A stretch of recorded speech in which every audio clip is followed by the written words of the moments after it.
Bonjour à tous, il est 11 heures, donc on va commencer. Merci de vous être connectés. Donc vous allez participer au 14e WebTech organisé par le Pôle européen de la céramique. Je suis Alexandra Baudrouet, chargée de projet au Pôle. Juste quelques mots sur notre structure. Donc nous regroupons 140 adhérents répartis dans 7 pays et nous avons décidé, durant cette période si particulière, d'organiser des WebTech pour continuer d'animer le réseau céramique et permettre à nos adhérents de présenter leur savoir-faire sur les différents marchés stratégiques et technologiques du pôle. Nous organisons ces WebTech tous les mardis et jeudis à 11 heures et à 14 heures, donc surtout n'hésitez pas à vous inscrire et rendez-vous sur notre site internet et sur les réseaux sociaux pour les prochaines dates. Par ailleurs, nous organisons tous les 3 ans une convention d'affaires dédiée aux céramiques, Ceramic Network. La prochaine édition aura lieu les 4 et 5 novembre à Limoges. Donc surtout, n'hésitez pas à vous rapprocher de l'équipe pour en savoir plus.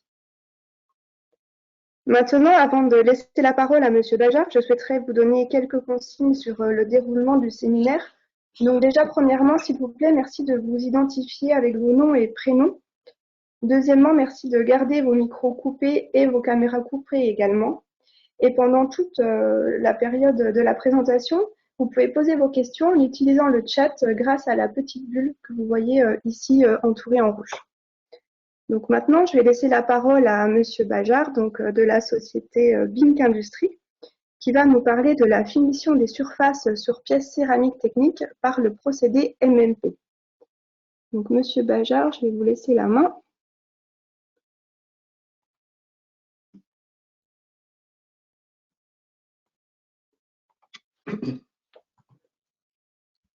Voilà, normalement, vous pouvez partager votre écran. Voilà, parfait. Très bien, merci beaucoup pour cette introduction. Bonjour à tous. Je vous remercie de prendre de votre temps pour participer à ces sessions. J'ai moi-même participé à quelques sessions, quelques présentations très intéressantes. Ça permet vraiment de valoriser cette période de confinement qui n'est pas simple pour tout le monde. J'espère que tout le monde se porte bien et que vous arrivez à faire survivre vos entreprises dans cet environnement, je dirais, assez extraordinaire.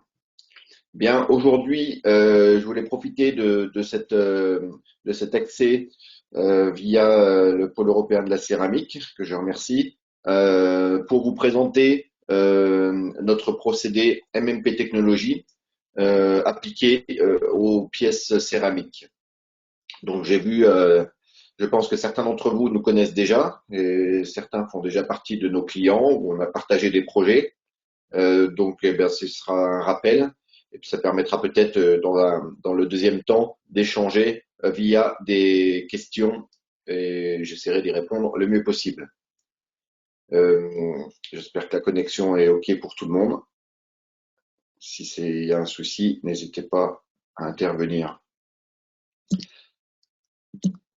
Alors, donc notre procédé MMP Technologie est un procédé qui a démarré comme une start-up il y a 18 ans maintenant sur notre site français basé à Lyon. C'est un procédé qui permet de modifier les caractéristiques de surface à l'aide du travail d'un fluide. Donc c'est une sorte de procédé de polissage, mais ce que je vais essayer de vous démontrer aujourd'hui, c'est que c'est plus que ça. On va vraiment travailler sur la topologie de surface pour essayer de modifier les caractéristiques liées à la surface. Donc on est vraiment dans le domaine de la tribologie, où on va aller chercher non pas que de l'esthétique, mais aussi des caractéristiques techniques qui vont permettre d'améliorer la performance de la surface.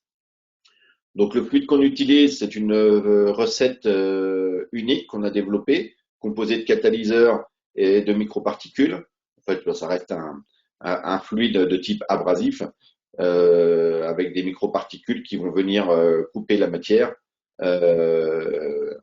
pour modifier la rugosité de la pièce. Donc on a une machine qui transmet l'énergie à ce fluide et qui va permettre par coupe de la matière de réduire la rugosité pour amener des caractéristiques particulières. Donc nous on va parler essentiellement de filtration de fréquence de rugosité. C'est toute la différence avec du polissage traditionnel. on vient vraiment modifier, c'est ce que je vais vous montrer un petit peu plus tard, on vient modifier la rugosité pour lui donner une nouvelle courbe, une nouvelle topologie avec des caractéristiques spécifiques. La spécificité du process, on peut parler de smurithropie dans un certain sens, puisque les pièces vont être fixées sur un outillage dans la cuve de traitement.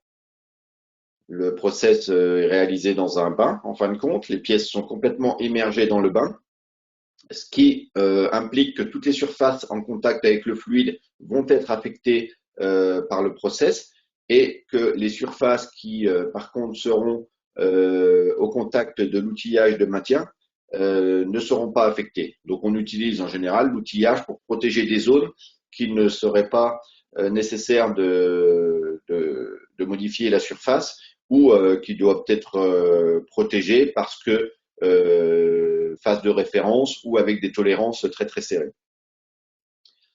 Donc le process fonctionne toujours d'une rugosité plus élevée à une rugosité moins élevée jusqu'à ce qu'on atteigne la spécification recherchée. Et globalement, le process est utilisé pour améliorer les caractéristiques des surfaces, améliorer la performance de la pièce via sa surface. Alors aujourd'hui, je ne vous montrerai pas la machine parce que nous ne sommes pas vendeurs de machines. Nous avons développé notre process pour offrir le service de finition. Donc chacun de nos sites est capable d'offrir le même service de finition sur plusieurs points dans le monde que je vous indiquerai. Et notre mission est vraiment d'offrir le service de finition avec des spécifications, des structurations et des caractéristiques de surface très particulières. Et nous avons développé au cours de ces dernières 18 années une très forte expertise en tribologie et spécifiquement en rugosité de surface. Et de plus en plus, si au départ notre activité venait concurrencer du polissage traditionnel, aujourd'hui on vient vraiment offrir de la performance de surface pour améliorer l'efficacité, la durée de vie et la performance de la pièce. Notre entreprise est mondialement implantée aujourd'hui. Nous avons eu la chance et l'opportunité de pouvoir développer plusieurs sites à l'étranger. Alors, le siège est basé en Suisse. C'est un siège administratif. Mais notre unité principale pour l'Europe est basée à Lyon. Là, on a développé le process. Nous avons ensuite ouvert 2 sites aux États-Unis, donc un en 2009 et un deuxième en 2018, qui sont tous les deux basés à Cincinnati et principalement axés sur les marchés aéronautiques et spatial. Nous avons ensuite 3 sites en Asie, un en Chine près de Shanghai, un autre en Inde près de Delhi et le dernier site que nous avons ouvert en 2017 près de Tokyo au Japon. Ceci nous permet d'avoir une vision assez globale du marché mondial et de pouvoir répondre à nos clients au plus proche. Étant sous-traitant et prestataire de services, il est important d'avoir une proximité avec nos clients. Nous disposons aussi d'une base en Allemagne pour le marché allemand, qui est aujourd'hui notre plus gros marché à l'export. Donc on a un service avec 2 personnes, notamment pour éviter la barrière de la langue. Donc au total, aujourd'hui, l'entreprise compte 160 salariés. Alors, malheureusement, les chiffres risquent d'évoluer nettement cette année pour beaucoup d'entre nous, mais on verra à la fin du confinement et comment on pourra redémarrer les activités. Mais tous nos sites aujourd'hui sont opérationnels avec plus ou moins de capacité en fonction de la demande de nos clients. Le process MMP technologie peut s'adapter à tous les types de marchés.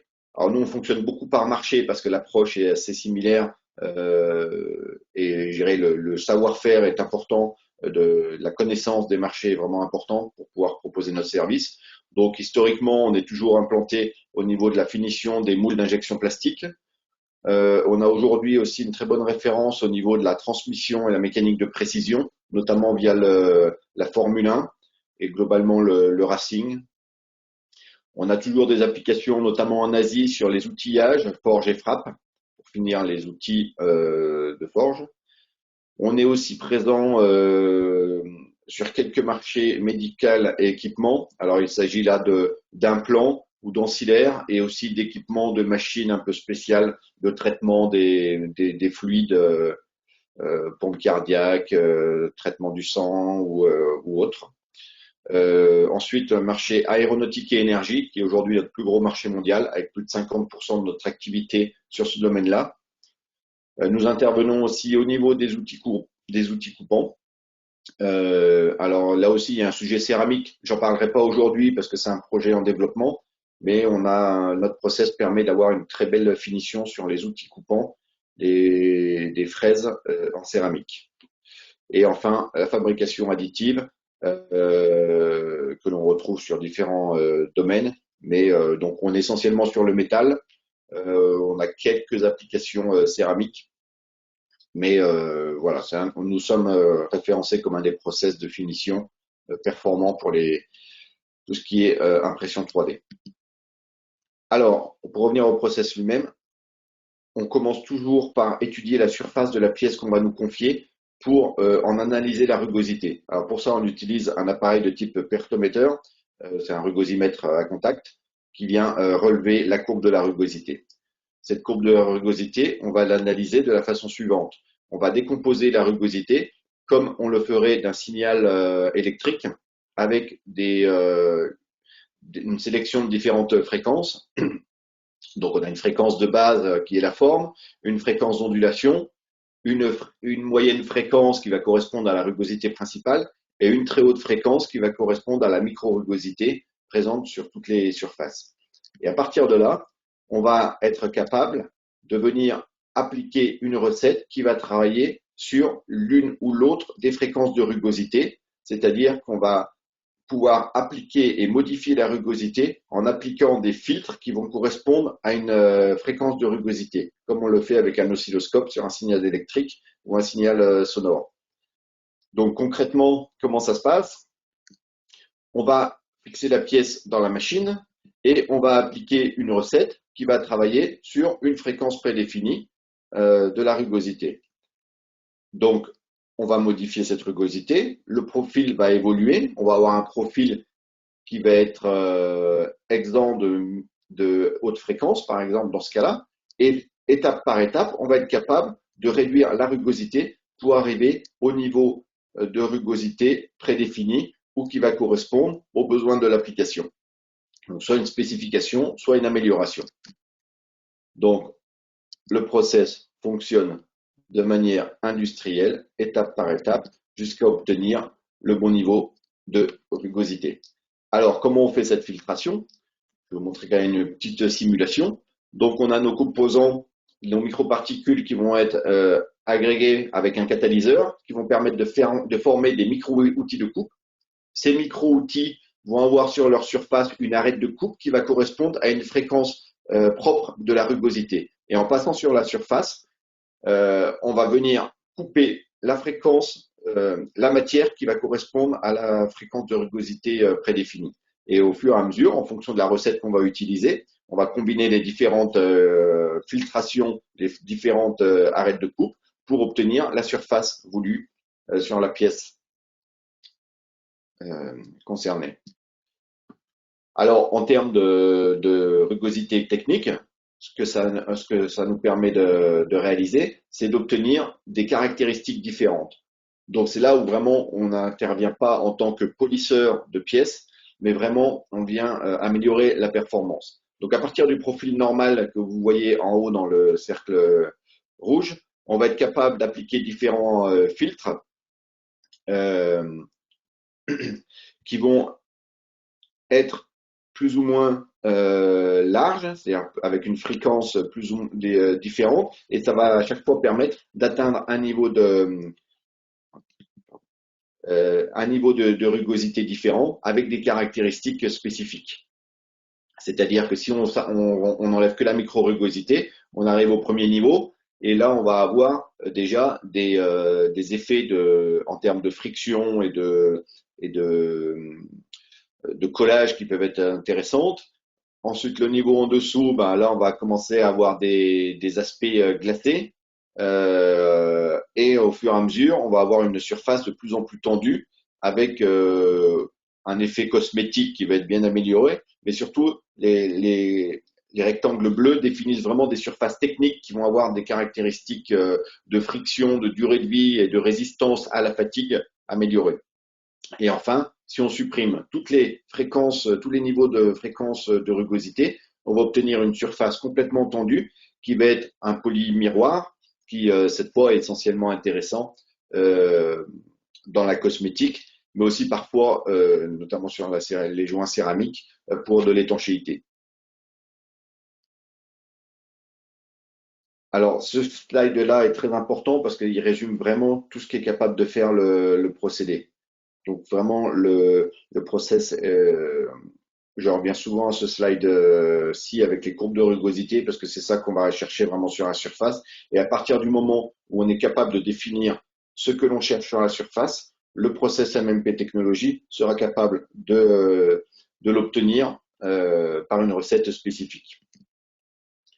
Alors, les paramètres qui vont être influents quand on va choisir la recette, alors évidemment, c'est la surface, la rugosité de départ qu'on va analyser avec notre système, avec donc, notre appareil de mesure, plus un logiciel qu'on a développé en interne qui nous permet de décomposer les fréquences d'ondulation de rugosité, mais aussi évidemment la forme et le design de la pièce, parce qu'on utilise un fluide, donc l'accessibilité des formes et des détails est aussi très importante. C'est-à-dire qu'un trou borgne va pas être très adapté au process.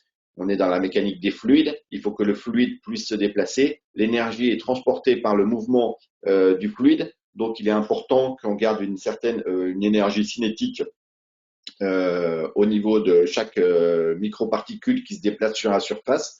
Donc le design va avoir un effet très important.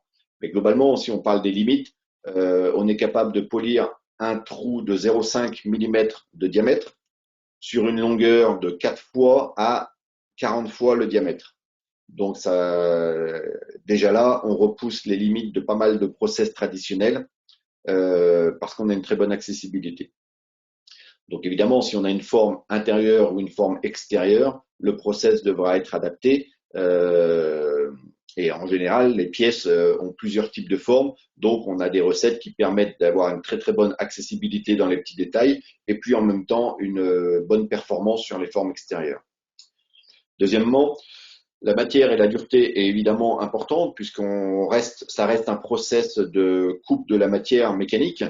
Ça reste un process abrasif, donc c'est vraiment du polissage mécanique. Il n'y a aucune action chimique sur la surface, ni électrique ni électrolytique. Donc la matière est très importante puisque le process va avoir un effet coupe de la matière. Donc il est important qu'on puisse utiliser la recette adaptée au type de matière et évidemment à sa dureté. Alors aujourd'hui, on n'a pas ou très peu de matériaux. Je dirais le seul matériau qu'on n'est pas capable de travailler, c'est le diamant naturel. Même les diamants polycristallins sont capables, peuvent être traités par notre process. Donc évidemment, toutes les céramiques, ça se passe plutôt bien. On a notre principale activité, c'est sur les métaux. Les métaux plutôt des matières résistantes comme les titanes, les alliages de nickel et des aciers inoxydables et aussi les céramiques. Donc troisième point, la rugosité de départ, comme je l'ai dit précédemment, et puis bien évidemment l'objectif recherché. Donc soit une spécification qui a été prédéfinie par le développeur de la pièce sur une rugosité particulière, soit une amélioration de performance et ensuite, quand on aura fait le test, on va être capable justement avec notre client de fixer une nouvelle spécification qui va permettre de définir quelle est la spécification de rugosité qui va correspondre à la performance recherchée de la pièce. Alors, j'ai déjà cité pas mal d'avantages du process, mais c'est important de refaire un point sur les valeurs ajoutées et je dirais plutôt les valeurs de différenciation du process par rapport à d'autres process de finition. Alors le principal que l'on met en avant, c'est le respect de la géométrie et des détails de forme des pièces. On a l'avantage d'avoir un process qui est très maîtrisé et qui va permettre d'aller polir des petites zones sans générer des rayons trop importants. Par exemple, un outil coupant en carbure ou un forêt en céramique, on va être capable de venir polir la gougure, micro-ébavurer l'arête sans créer un rayon d'arête trop important. Aujourd'hui, sur les traitements, sur les marchés d'outils coupants que nous traitons, on obtient des arêtes qui vont de 3 à 5 microns ou de 8 à 11 microns sur un autre domaine, de manière reproductible et parfaitement maîtrisée. Donc ça, je pense qu'on a un des seuls process capables de réaliser cela. Donc à partir de ce moment-là, on va être capable sur des pièces, d'autres pièces techniques, d'appliquer le process et de respecter parfaitement la géométrie de la pièce, le design. Deuxième point très important, notamment dans le domaine médical ou le domaine nucléaire, par exemple, c'est aucune pollution des surfaces. Comme on utilise un fluide au lieu d'utiliser une pâte ou un abrasif avec un liant, notre process, nos particules sont portées par un fluide, donc on ne va pas avoir de risque d'inclusion de produits ou d'abrasifs ou de particules dans la matière. Et ça, c'est un vrai avantage du process qui nous permet d'obtenir des marchés dans pas mal de domaines, notamment des éléments de contrôle de fluides dans la pharmacie, dans l'alimentaire, les implants médicaux et bien d'autres pièces. Troisième point très important, on a un parfait contrôle de la rugosité. Comme je vous l'ai montré avec l'animation et le slide sur la filtration des fréquences de la rugosité, on va être capable de figer les paramètres et de reproduire exactement le même process pour avoir une rugosité qui soit parfaitement homogène sur les pièces. Point suivant, évidemment, c'est l'amélioration des performances de surface. De plus en plus, c'est ce qu'on vient chercher en utilisant le process MMP technologie, c'est pouvoir améliorer la durée de vie, la résistance à la fatigue, la friction, l'étanchéité ou la lubrification. Alors bien évidemment, on a un process dans un bain, donc on obtient une bonne homogénéité de toutes les surfaces. Ça c'est très important, de ne pas avoir des zones qui soient mieux finies que d'autres. Et enfin, on utilise des machines dans nos ateliers, donc on a vraiment une très large capacité en nombre, ce qui permet d'obtenir un gain économique sur série qui est vraiment significatif. Alors, le process est industriel et reproductible toute la vie du produit. Ça aussi, c'est très important. On a des produits qui tournent dans l'aéronautique depuis 2003 et on applique toujours la même recette, le même process avec les mêmes paramètres. Donc, pas besoin de requalification au fur et à mesure d'évolution ou autre. Donc, ça aussi, c'est un très gros avantage dans des marchés de pièces à très longue durée de vie. Notre organisation est parfaitement sous contrôle. On fonctionne avec des éléments modernes de management. Notre système qualité est certifié EN 9100 pour notre site français. On a aussi la certification 13485 sur notre site américain. Aujourd'hui, on l'a pas en France parce qu'on n'en a pas la nécessité, mais le système qualité est parfaitement adapté. Au niveau design, on utilise un logiciel de 3D SolidWorks qui nous permet déjà d'échanger des fichiers avec nos clients et puis aussi de proposer parfois des évolutions, de l'outillage. Donc ça, c'est très important pour être performant. Et puis, on a une gestion de production, un ERP Clipper qui est bien adapté et qui nous permet d'avoir en temps réel le suivi de notre production. Donc, le process est parfaitement industrialisé. On utilise systématiquement 3 étapes.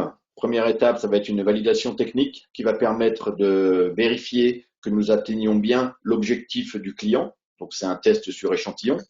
Une deuxième étape qui va être une validation industrielle, c'est-à-dire qu'on va travailler en lot complet, en lot économique, avec un outillage série, et on va affiner tous les paramètres et définir aussi tous les protocoles de contrôle et de suivi du process, ce qui va permettre de garantir la future production, qui va être ensuite la dernière étape, où cette fois, on va travailler avec des paramètres figés et un protocole de contrôle adapté à ce que va nous demander le client. Nous, en interne, on va faire systématiquement un contrôle de une pièce par lot de traitement, mais on va adapter cela avec l'exigence de nos clients et puis les contraintes coûts économiques du produit. Quelques applications que vous allez reconnaître, je pense. On a commencé à travailler sur la céramique dans les années 2005, donc on commence à avoir une très bonne expérience. Voilà une pièce de musée que certains d'entre vous connaissent certainement bien. Alors je connais pas la matière exacte de la céramique, mais en tout cas on avait fait les deux carrures, le polissage des deux carrures qui ont été présentées au salon SIHH, je crois que c'était en 2012. Donc de la céramique transparente, une magnifique pièce. Et à ma connaissance, on avait été le seul process capable d'obtenir le niveau de finition et de transparence souhaité. Donc un très beau produit. Malheureusement, je n'ai pas d'échantillon, je n'ai pas eu le privilège d'en avoir un exemplaire. Je crois qu'il n'y en a eu que deux réalisés. D'autres pièces sur les applications plus cosmétiques, luxe, horlogerie, des lunettes de carrure, ça peut être des maillons, donc essentiellement de céramique zircone noire, qui sont usinés, pressés, meulés et ensuite terminés par notre process. Donc évidemment, sur des pièces simples, sur la lunette de droite, l'intérêt c'est de pouvoir conserver un angle relativement net au bas du cône par rapport à des process traditionnels qui sont de la tribofinition. Donc là, on conserve un angle beaucoup plus marqué, ce qui donne un design beaucoup plus net. Et puis sur la lunette de gauche, c'est vraiment l'accessibilité au niveau du petit rayon qui doit faire, c'est un rayon de 0,5 mm si je me souviens bien. Et donc là, pareil, la tribofinition n'a pas l'accessibilité pour aller dans ces détails-là. Donc ça permet vraiment d'avoir un design beaucoup plus net et épuré. D'autres pièces plus classiques, hein, que ce soit des broches dans le monde du stylo, donc sur des pièces où l'importance de conserver un design très marqué avec des angles nets est évidemment l'importance est liée directement à l'identification de la marque. Donc là, c'est quelque chose qui fonctionne très très bien avec notre process et aussi pas de risque de casser les petits angles, les angles les plus fins de la céramique. Ensuite, des pièces plus techniques. Donc là, c'est des pièces de friction. En haut, c'est des anneaux de friction dans des éléments, des pièces d'usure. Et puis en bas, c'est pour des tests, pour des éléments, des machines de test de friction. Donc la pièce vient en contact d'une autre pièce pour vérifier l'usure et la pression, etc.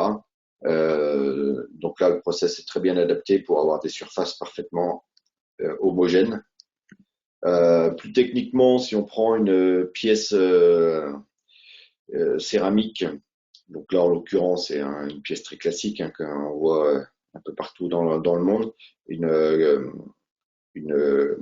sphère de prothèse de hanche. L'intérêt sur ce projet-là, c'était vraiment de démontrer que après rectification de la pièce, on est capable d'obtenir une rugosité très très faible. Si vous prenez que le RA, on part donc un RA sur les zones les plus faciles à finir en rectification de 0,3 aux zones les moins accessibles de la rectification, une rugosité de 1,8. On obtient quand même une rugosité de 9 à 13 nanomètres, de 8 à 13 nanomètres, ce qui est vraiment très très faible et qui atteint absolument les performances recherchées. Sur une autre pièce type fémur, on a pareil des zones qui ont différentes états de départ, des rugosités de 1 à 2, donc c'est vraiment du simple au double.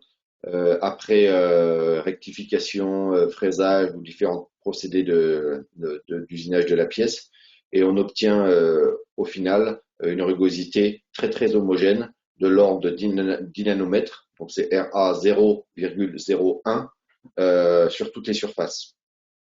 Donc là, on voit bien la performance du process qui est capable d'obtenir une surface parfaitement homogène, même à partir de rugosité très hétérogène et plutôt haute, hein, puisque là, la réduction de rugosité, je vous l'ai jugé, c'est vraiment de 1 à 200. Donc, c'est vraiment très, très important. Et c'est là que le process a vraiment toute sa valeur ajoutée.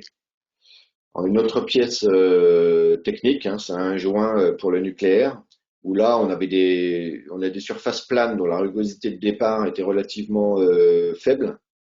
C'était pas complètement plane, mais c'était deux pentes et derrière cette rugosité, on a quand même réduit la rugosité de manière très importante, hein, globalement, on a divisé par 4 ou 5, et pour atteindre vraiment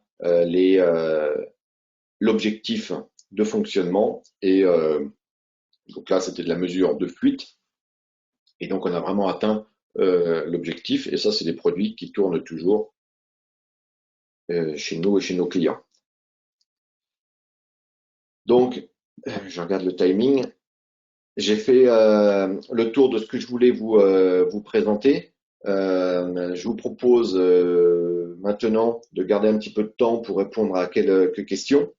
Et puis surtout, dans le dernier slide, je vous ai mis mes coordonnées avec en bas mon email qui permettra de m'envoyer vos demandes si vous avez des demandes ou juste des questions particulières. J'essaierai d'y répondre avec plaisir. Merci beaucoup, Monsieur Bajard, pour cette présentation très complète et très intéressante. Donc, on a eu quelques questions dans le chat. Donc, la première qu'on m'a posée, est-ce que le procédé permettrait de créer une rugosité particulière à partir d'une surface polymiroir ou est-ce seulement dédié à éliminer les différentes rugosités, donc de polir? Alors, la réponse est oui, mais on ne saura pas atteindre une spécification particulière. À partir d'un polymiroir, on va pouvoir dépolir et on va pouvoir recréer artificiellement une certaine rugosité, mais on va rester dans des niveaux très faibles. Et voilà, on va pouvoir passer d'un effet polymiroir à un effet polymat, mais on aura toujours une surface relativement glacée. Donc là, il faudrait regarder un petit peu plus quelle est la spécification demandée pour pouvoir répondre plus précisément. D'accord. Comme la personne m'a posé la question en privé, donc j'invite cette personne à se rapprocher de Monsieur Bajard si vous avez d'autres questions sur ce point. On a une autre question. Donc, est-ce qu'il est possible de polir sur des couches minces du type TIN ou DLC? Ah oui, alors j'ai pas du tout abordé ce sujet-là. Comme vous le voyez, on est membre de pas mal d'associations aéronautiques, donc le pôle européen de la céramique évidemment, A3TS aussi. Donc c'est vrai que dans le domaine A3TS, donc c'est l'association des traitements de surface et traitements thermiques, et j'avais fait l'année dernière lors d'une convention une présentation sur justement l'association du traitement MMP technologie et des dépôts en couche mince type PVD et DLC. Alors la réponse est oui, on est très performant là-dessus. Et quand, si vous voyez dans la petite frise en bas, la troisième pièce, c'est une matrice de forge à froid, de frappe à froid pour la découpe. La pièce est jaune parce qu'elle est revêtue tin. Et notre process est très très performant pour intervenir en préparation du substrat avant dépôt PVD et après dépôt PVD pour reprendre et enlever notamment les droplets. Donc des PVD, c'est très important, mais aussi des DLC. Donc là, on le fait beaucoup avec dans le métier du racing, mais aussi dans l'outillage. Et on travaille aussi de manière assez étroite avec les sociétés, les grands acteurs de dépôt en couche mince, que ce soit, bon, certains sont membres du pôle. Donc, D'accord. oui, oui, c'est quelque chose de très important. Ça marche très très bien. Donc, je vous invite à me contacter pour discuter de ce point-là et je vous montrerai des exemples plus spécifiques. D'accord, merci beaucoup. Nous avons une autre question. Alors, pouvez-vous polir avec ce procédé des composites céramique-métal? Oui, oui. Alors après, alors la pièce que j'ai montrée dans un des slides précédents, est-ce que je peux... Hop, tac, tac, tac. Voilà, typiquement cette pièce-là en bas là, les deux pièces, ça, c'est typiquement du céramique métal. D'accord. Donc en fait, ça dépend de la fragilité de la pièce, parce qu'on a eu des céramiques où l'adhésion, enfin le liant fonctionnait pas très bien. Donc en attendant, on peut arriver à dissocier les éléments, mais si la céramique métal est très bien fait, ça marche très bien. Donc le Cermet de certaines compagnies horlogères fonctionne très bien avec notre process. D'accord. Ok. C'était justement une compagnie horlogère qui posait la question. Alors, nous avons une autre question. Quelles sont les limites de la fabrication additive vis-à-vis de vos procédés par rapport à l'épaisseur strie et rugosité? Alors, en fabrication additive céramique, je dirais qu'on n'a pas une très grosse expérience. Euh, donc, je connais pas très bien les limites. Mais les limites, je dirais, sont assez globales. Il n'y a pas vraiment de limite en termes de finition, si ce n'est l'accessibilité de certains détails de forme. Un trou borgne ne Mhm. pourra pas être très très bien poli. Une D'accord. rainure qui serait inférieure à 0,5 mm ne pourra pas être bien terminée. Donc en fait, c'est vraiment euh, c'était pas uniquement la rugosité, c'est vraiment aussi le design de la pièce qui va avoir de l'importance pour que le fluide puisse bien accéder, circuler et travailler dans la zone. Donc là, il faudra étudier le design de la pièce aussi. D'accord. Merci. Nous avons encore une autre question. Peut-on conserver des tolérances dimensionnelles serrées avec ce procédé de l'ordre du micron? Ah, ouais. Alors, quand on est de l'ordre du micron, alors le process travaille par enlèvement de matière. De toute façon, il va y avoir une réduction de cote lors de l'application du process.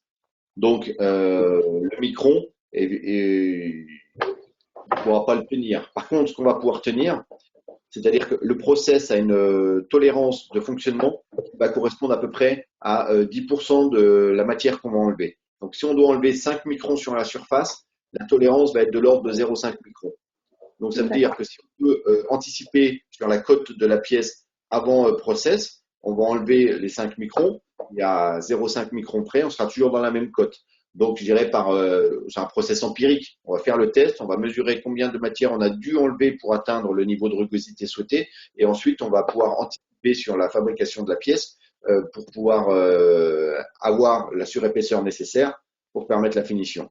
Mais bon, le micron, ça commence à être fin et il faut voir la pièce. Après, quelques microns, il n'y a pas de souci. Un micron, je ne sais pas. D'accord. Merci. Nous avons encore une autre question. Peut-on imaginer de l'abattement de rugosité à l'intérieur d'un tube inox ou alu de 3 mm de diamètre et plusieurs centimètres de long? Oui, oui.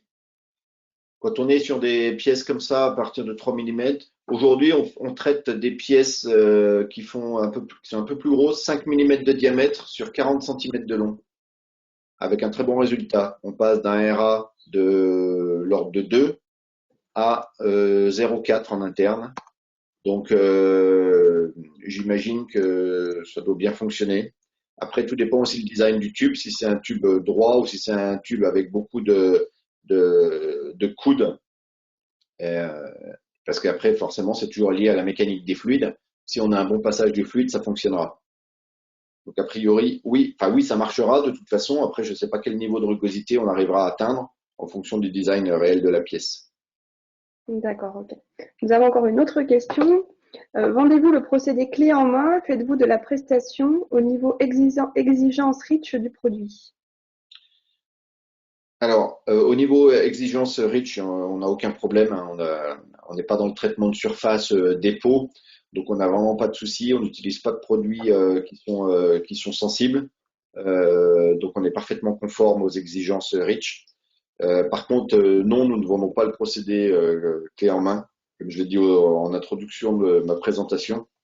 On est uniquement prestataire de services.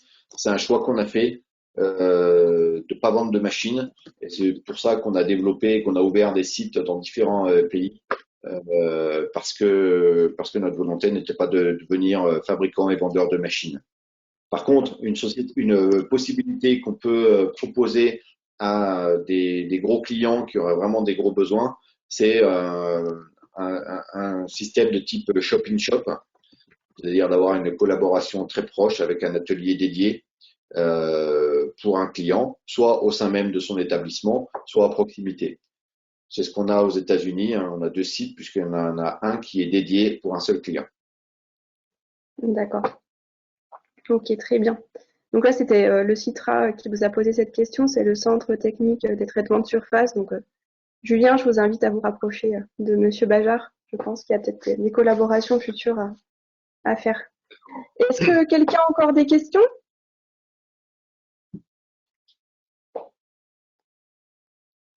Non? Bon, ben, Bon, parfait. écoutez, parfait. Vous n'avez pas eu de questions en privé de votre côté au niveau du chat? Écoutez, je vais vérifier.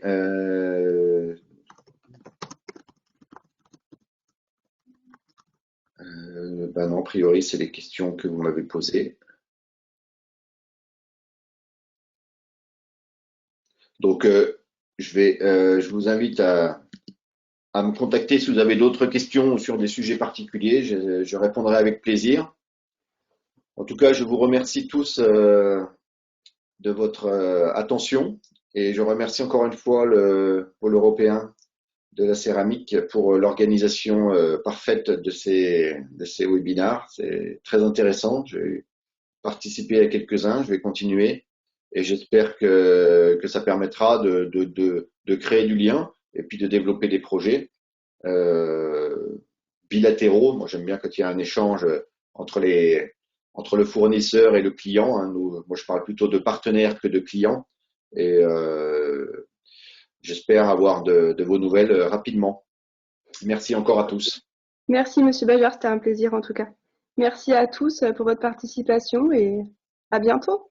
Bonne fin de journée.